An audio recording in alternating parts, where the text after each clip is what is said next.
আসসালামু আলাইকুম। আমি আজকে দেখাবো কিভাবে আলুর দম রান্না করতে হয়। তার জন্য আমি ভালো করে আলুগুলো কেটে ধুয়ে নিয়েছি। এটাকে আমি আজকে গরুর মাংস দিয়ে আলুর দম রান্না করব। এই হচ্ছে গরুর মাংস। এখন কিভাবে রান্না করব তোমাদের দেখাবো। তেল দিয়ে দিয়েছি আমি, এর ভেতর আমি এখন দিয়ে দেব পেঁয়াজ কুচি, আদা বাটা, জিরা বাটা, রসুন বাটা, তার সাথে এলাচ, দারচিনি, তেজপাতা একসাথে লাল লাল করে ভেজে নেব,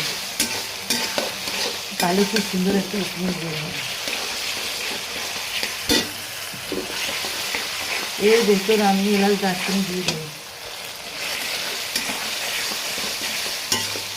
তাকে ভালো করে ভেজে নেব।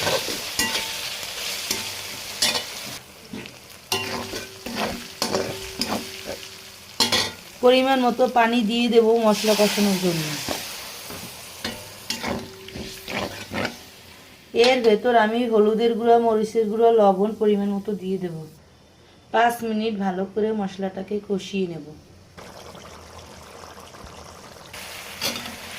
মশলা কষানো শেষ, এর ভেতর মাংসগুলো দিয়ে দেব, গরুর মাংস।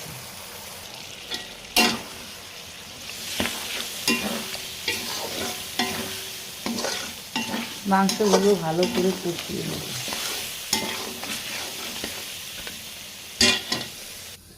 মাংসগুলো ভালো করে কষিয়ে নেব।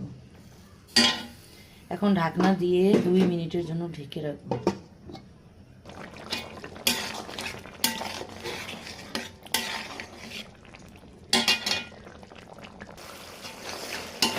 মাংস কষানো শেষ, এর ভেতর আমি আলুর দম রান্না করার জন্য আলুগুলো দিয়ে দেব।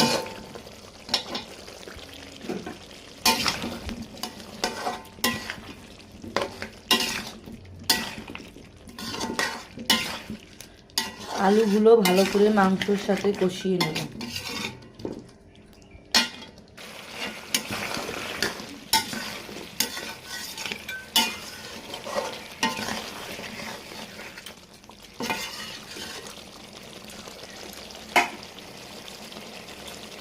এখন পরিমাণ মতো রান্না করার জন্য পানি দিয়ে দেব। পরিমাণ মতো পানি দিয়ে দিয়েছি। এখন ঢাকনা দিয়ে ঢেকে রাখবো সিদ্ধ হওয়ার জন্য।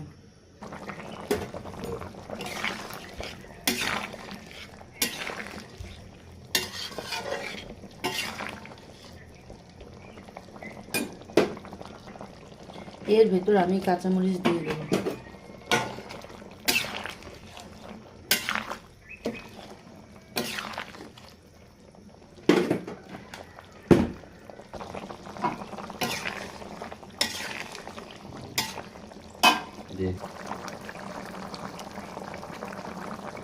টালা জিরের গুঁড়ো দিয়ে দেবো পরিমাণ মতো। টালা জিরের গুঁড়ো পরিমাণ মতো দিয়ে দিয়েছি। এখন এটাকে ভালো করে মিলিয়ে দেবো। গরুর মাংস দিয়ে আলুর দম রান্না শেষ। এখন এটাকে আমি বাটিতে নামিয়ে নেব।